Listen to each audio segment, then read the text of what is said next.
নমস্কাৰ SN news Assam YouTube চেনেলটোলৈ আপোনাক স্বাগতম। দিনটোৰ বিশেষ গুৰুত্বপূৰ্ণ সংগৃহীত বাতৰিৰ সৈতে মই দীপ।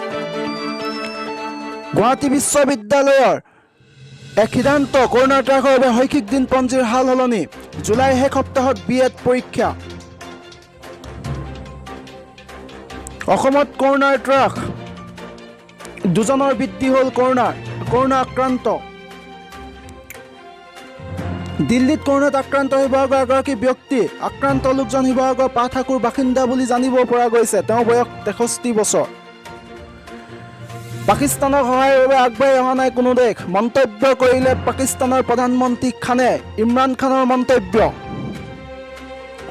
চীনৰ পৰা আহিছে গাহৰি ৰোগৰ বীজাণু, পশুপালন বিভাগৰ মন্ত্ৰী অতুল বৰাই জনালে এই কথা। জিলা প্ৰশাসনৰ অনুমতি অবিহনে যাব নোৱাৰিব আন জিলালৈ। অনুমতি অবিহনে কোনো লোক আন জিলালৈ গ'লে হ'ব কোৱাৰেণ্টাইন। আৰক্ষীয়ে তেনেলোকক আটক কৰি প্ৰেৰণ কৰিব কোৱাৰেণ্টাইন কেন্দ্ৰলৈ। চীনৰ বিৰুদ্ধে তদন্ত ঘোষণাই মাৰ্কিন ৰাষ্ট্ৰপতি ট্ৰাম্পৰ দাবী, আমাক বৃহৎ ক্ষতিপূৰণ দিয়ক।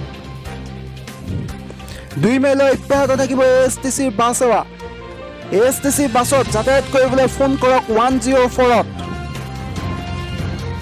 কৰোনা সংক্ৰমণৰ বাবে নীতি আয়োগৰ ভৱনশীল। উচ্চতম ন্যায়ালয়ৰ কৰ্মচাৰীৰ দেহতো কৰোনাৰ অৱস্থিতি।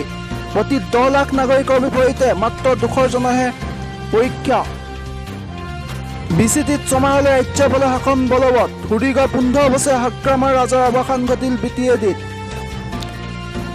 গুগলৰ বিসংগতি।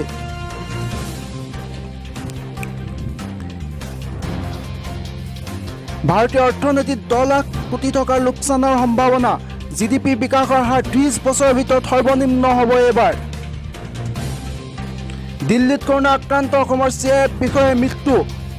কৰোনা আক্ৰান্ত অসমৰ এগৰাকী জোৱানৰ মৃত্যু। অৰ্ধসামৰিক বাহিনীত নিয়োজিত হৈ আছিল জোৱানগৰাকী।